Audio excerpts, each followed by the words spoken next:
If you're torn between the Honda NC750X and the Transalp for your next adventure ride, picking the wrong one could mean wasting $500 on a bike that doesn't handle your daily commute or off-road trails like you need.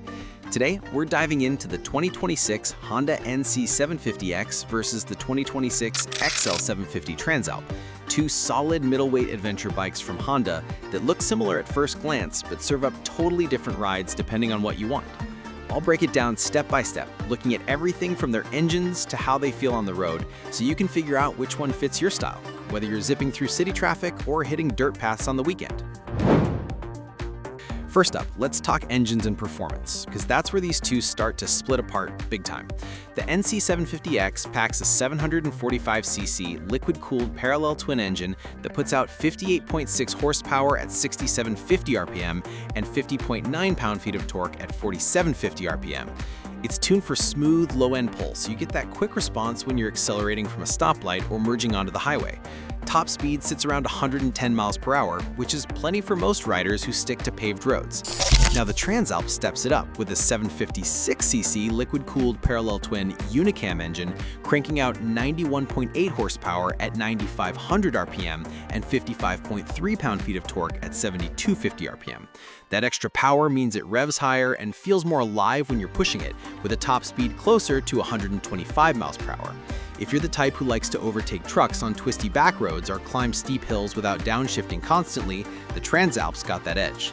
But the NC750X shines in everyday situations, like if you're commuting 50 miles a day and want something that doesn't strain at lower speeds.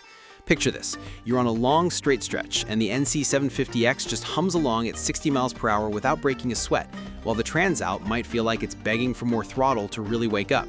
Performance-wise, the NC750X has a bore and stroke of 77mm by 80mm, giving it that torquey feel down low, whereas the Transalp's 87mm by 63.5mm setup favors higher revs for more aggressive riding.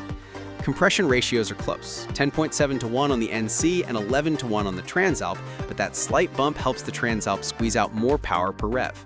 In dyno tests, the NC750X hits its peak torque earlier, around 4000 RPM, making it ideal for loaded touring where you don't want to rev high all the time. On the flip side, the Transalp's power curve climbs steadily, peaking later, so it's better for spirited rides where you can wind it out. If we think about acceleration, the NC750X goes from 0 to 60 miles per hour in about 4.5 seconds, solid for its class. But the Transalp shaves that down to around 3.8 seconds thanks to the extra horses. That's a noticeable difference if you're racing lights or escaping gravel traps. Both engines are fuel-injected with PGM-FI systems, ensuring clean starts even in cold weather, but the Transalp adds throttle-by-wire for precise control in its 5 ride modes: Standard, Sport, Rain, Gravel, and User, which let you tweak power delivery, engine braking, and traction on the fly. The NC750X keeps it simpler, with 3 modes: Standard, Sport, and Rain, plus a User mode. But it's all about that effortless DCT automatic transmission that shifts for you, perfect if you hate clutching in traffic. Imagine sitting in rush hour. The NC750X just glides through gears without you lifting a finger, while the Transalp's standard 6-speed manual or optional E-clutch for 2026 demands more input, but rewards you with that connected feel on open roads. Overall, if power numbers drive your decision, the Transalp wins with its 91.8 HP versus 58.6, but the NC750X setup is more about practical, all-day usability without the drama. Moving on to design and exterior, these bikes share that adventure vibe but cater to different crowds. The NC750X has a sleek, urban adventure look with sharp lines, a tall windscreen that's adjustable over 2 positions, and LED headlights that cut through fog like a knife. Its bodywork is mostly plastic panels in colors like matte ballistic black metallic or Grand Prix red, giving it a tough but street-friendly appearance. The frame is steel diamond type and it rolls on 17-inch cast aluminum wheels front and rear, wrapped in 120/70/17 front and 160/60/17 rear tires like Bridgestone Batlaks that grip pavement hard but handle light gravel okay. Ground clearance is 5.7 inches, enough for potholes but not deep ruts. One standout feature is the 23-liter storage compartment where the fuel tank would normally be. It's like a built-in trunk for your helmet, lunch, or tools, and the actual fuel tank is under the seat for better weight distribution. The overall length is 87.4 inches, width 33 inches, and height 52.6 inches, making it compact for parking in tight spots. Now the Transalp goes more rugged with its rally-inspired design, featuring a taller, slimmer profile, handguards as standard, and a 5-position adjustable windscreen that blocks wind better on long hauls. It comes in matte pearl white or matte black metallic with spoked wheels, 21-inch front and 18-inch rear, shod in 90-90-21 front and 150-70-18 rear tubeless tires, like Michelin K Adventure, that chew up dirt and gravel way better than the NC setup. The frame is also steel, but lighter in feel with a ground clearance of 8.3 inches, so you can clear rocks and logs that would scrape the NC750. Length is 91.7 inches, width 33 inches, and height 57.1 inches, giving it a taller stance that looks ready for the trail. Both have slim seats and upright ergonomics, but the Transalp's bash plate and optional skid plate scream off-road readiness, while the NC750X's fairing integrates more seamlessly for wind protection at highway speeds. If you're eyeing aesthetics, the NC750X blends in at a coffee shop, whereas the Transalp turns heads at trailheads with its adventure graphics and exposed elements. Details like the Transalp's nylon fuel tank that's larger at 4.5 gallons versus the NC's 3.7 means fewer stops on trips, and its side stand is beefier for parking on uneven ground. Exterior differences boiled down to purpose. The NC750X is your daily driver with adventure flair, while the Transalp is built for mixing pavement and paths without compromise. When it comes to comfort and ergonomics, both bikes aim for all-day riding, but in their own ways. The NC750X has a seat height of 31.6 inches, which is accessible for riders around 5'8" and up, with a narrow waist that lets you flat-foot easily at stops. The seat is plush, with good foam density for hours in the saddle, and the handlebars are positioned for a natural upright posture that reduces strain on your back and wrists. Foot pegs are rubber-mounted to cut vibration, and the passenger seat is roomy with grab rails for your buddy. On long rides, say 200 miles, the windscreen deflects air over your helmet at 70 miles per hour, keeping fatigue low, and the low-rev engine vibe means less buzz through the bars. Ergonomics are commuter-focused, so if you're hauling gear, the low center of gravity from that underseat tank keeps it stable. The Transalp bumps the seat height to 33.5 inches, which suits taller riders better, think 5'10" or more, for confident tiptoe at lights. But shorter folks might need a lowering kit. Its seat is firmer for off-road support, with more contouring to lock you in during bumps, and the bars are wider for leverage on trails. Vibration is higher due to the peppier engine, but rubber inserts help, and the taller screen adjusts higher to shield your chest from blasts. For ergonomics, the Transalp's triangle, bars, seat, pegs, feels more aggressive, great for standing on pegs over rough stuff, while the NC750X is relaxed for cruising.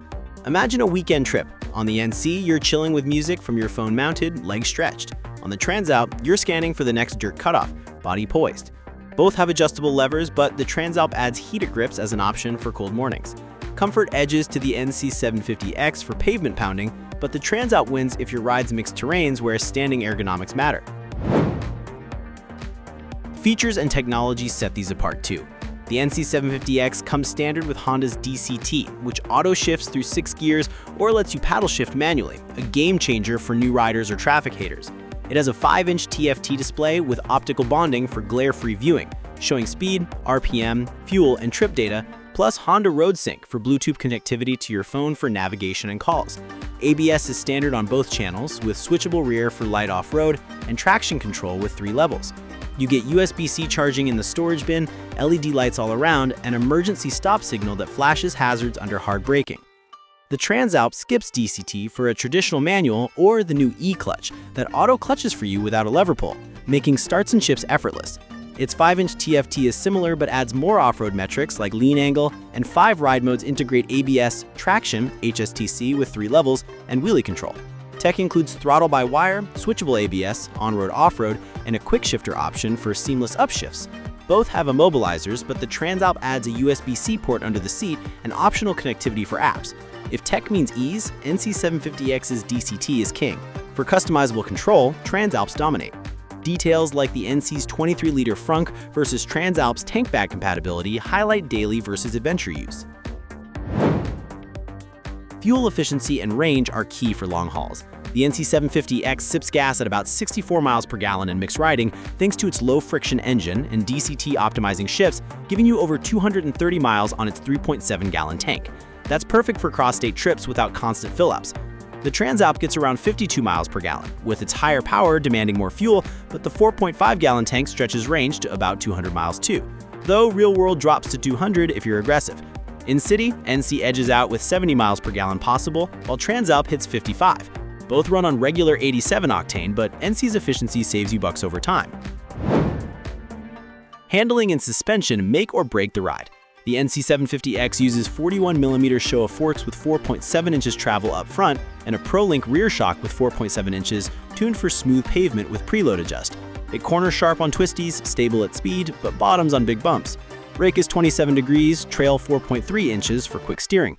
The Transalp's 43mm Showa upside-down forks offers 7.9 inches travel, rear 7.9 inches, soaking up trails better, with 27-degree rake and 4.3-inch trail for balanced agility.